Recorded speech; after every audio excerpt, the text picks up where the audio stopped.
ada pendidikan gratis. Kami tidak butuh makanan gratis. Kami tidak butuh makanan gratis. Papua tidak membutuhkan makanan gratis, tetapi Papua membutuhkan pendidikan yang layak. Makanan gratis, makanan gratis. Belajar jauh kita, belajar jauh kita, belajar jauh kita. Makanan gratis tidak ada makanan gratis. Kita akan tolak. Kita nuntut pendidikan gratis sama saya.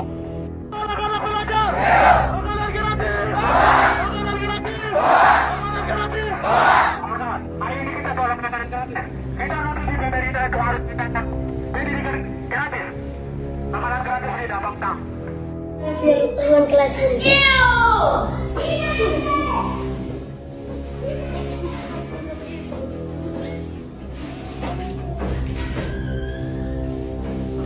Bapak Presiden bangun kami bu sekolah. Bapak Presiden bangun kami bu sekolah. Bapak Presiden bangun kami bu sekolah. Bapak Presiden bangun kami bu sekolah. Bapak Presiden bangun kami bu sekolah. Bapak Presiden bangun kami bu sekolah.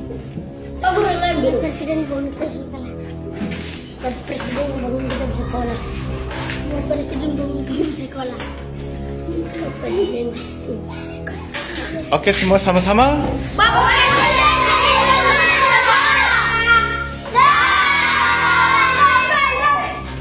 Sebuah fakta mengejutkan di balik program makan bergizi gratis serta krisis pendidikan di Papua. Assalamualaikum warahmatullahi wabarakatuh. Halo Sobat RJ semuanya, selamat datang kembali di channel ini.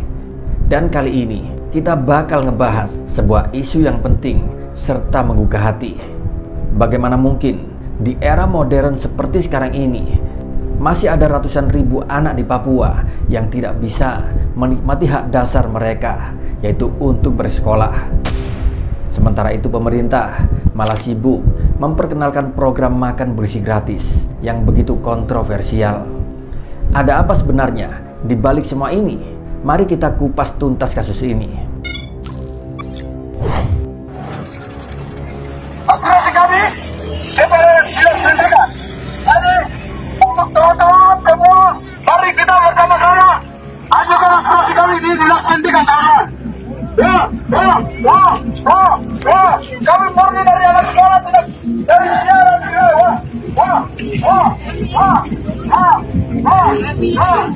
Teman-teman anak sekolah yang tinggal di rumah, mari kita satukan barisan. Kita ajukan aspirasi kami.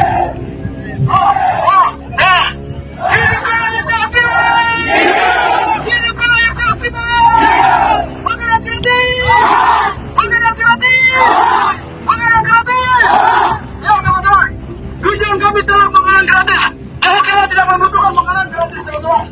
Hari ini kira-kira membutuhkan banyak hal dan pemerintah tidak memperhatikan. Makanan gratis hari ini ada, teman-teman.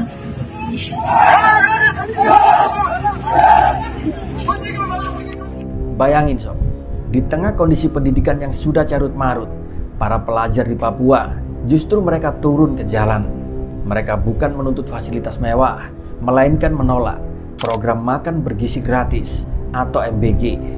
Ya, ratusan pelajar dari SD hingga SMA di Dekai, Kabupaten Yahukimo, Papua Pegunungan telah menggelar aksi protes secara besar-besaran.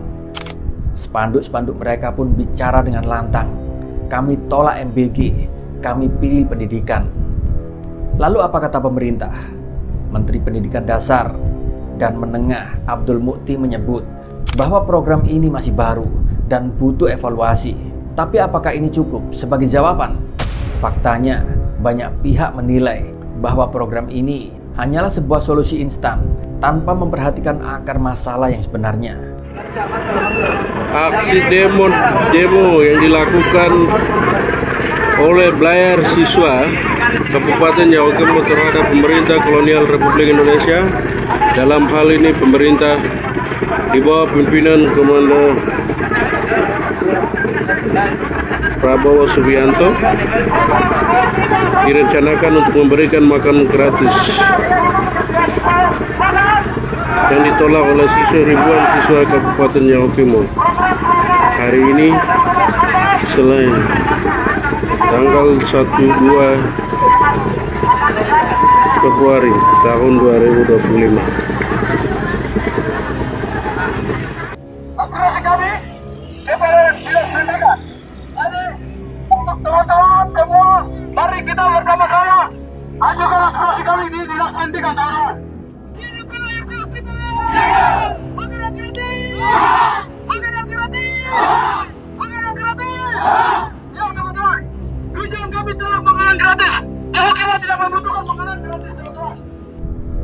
anak-anak di Papua tidak butuh makanan gratis jika mereka bahkan tidak punya sekolah yang layak untuk belajar.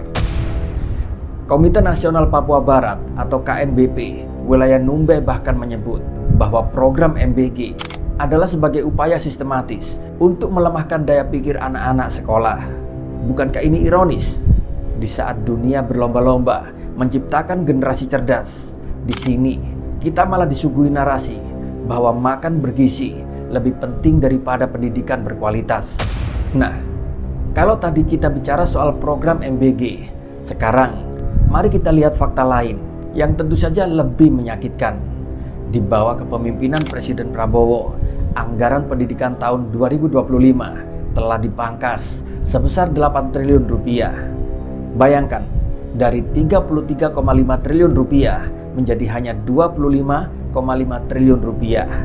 Ini tentu saja adalah pukulan telak bagi dunia pendidikan, terutama bagi anak-anak di Papua yang sudah lama menjerit minta perhatian. Seorang pengamat pendidikan dari Universitas Multimedia Nusantara, Doni Kusuma, bahkan di sini menyebut bahwa pemangkasan ini terlalu besar dan belum tentu efisien. Lalu apa dampaknya? Gaji guru, tunjangan, dana operasional sekolah, hingga beasiswa, semuanya terancam terganggu. Bagaimana mungkin kita bisa berharap generasi emas Indonesia lahir jika anggaran pendidikan saja dikorbankan demi efisiensi? Dan inilah fakta pahit yang harus diterima oleh pelajar di Papua. Mereka ingin sekolah, tapi anggaran pendidikan malah dipangkas. Di sini publik pun sudah tahu, tanpa efisiensi pun Papua masih menghadapi kondisi pendidikan yang begitu memprihatinkan. Sekolah-sekolah di sana banyak yang rusak, keterbatasan guru, dan akses transportasi yang sulit bukan hal yang baru. Oke teman-teman, ini saya akan spill ruangan yang ada di SD YPP Kawair. Oke, kita saksikan ya. Ini ruangannya sudah benar-benar rusak berat ya, plafon juga tidak ada ya, temboknya sudah pada bolong-bolong teman-teman. Seperti ini ya, seperti ini. Jadi kita ke ruangan berikutnya, itu ruangan yang sudah tetap pakai. Ini ruangan kelas 1 ya teman-teman ya, ruangan kelas 1. Jadi ini dia ya, sudah pada bolong semua ya. Ini plafon-plafon juga sudah pada hancur ya. Ini keadaan ya. Jadi kursi meja juga ini ya, ada yang ambil dari kelas 6, kelas 5 untuk campur aduk ini biar bisa. Beginilah kondisi sekolah di SD Kawangted ya.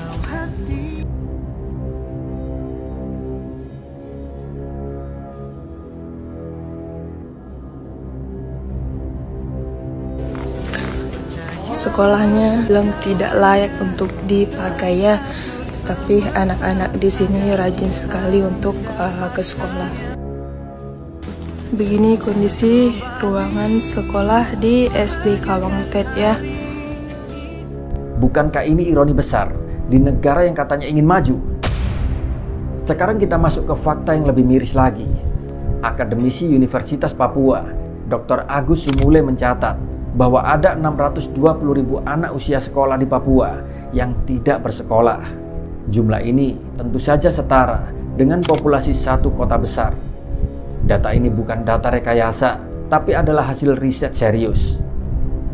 Jenjang SD ada 244.796 anak putus sekolah, SMP ada 224 orang, SMA ada 328 orang, dan SMK ada 151.603 orang yang putus sekolah. Lalu apa penyebabnya?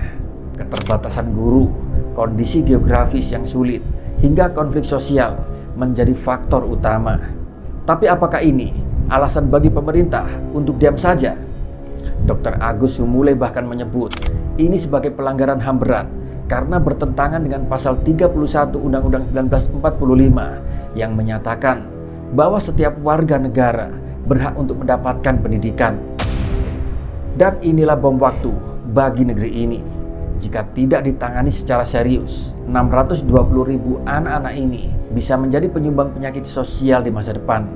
Mereka adalah aset bangsa, tapi sayangnya pemerintah belum peduli sepenuhnya. Alih-alih memperbaiki sekolah dan merekrut guru, yang kita dapat malah program makan bergizi gratis yang sangat kontroversial. Sobat RJ semuanya, mari kita renungkan bersama. Sebelum memberi makan gratis, di sini seharusnya pemerintah memastikan bahwa setiap anak di Papua memiliki sekolah yang layak dan guru yang cukup. Pendidikan di sini adalah fondasi utama kemajuan sebuah bangsa. Dan jika fondasi ini rapuh, bagaimana mungkin kita bisa membangun masa depan yang gemilang? Di sini pun saya juga berharap agar banyak orang yang sadar akan pentingnya pendidikan di Papua. Kita semua punya tanggung jawab moral untuk memperjuangkan hak-hak mereka. Terima kasih sudah menonton video ini. Dan sampai jumpa dalam video-video kami selanjutnya. Wassalamualaikum warahmatullahi wabarakatuh.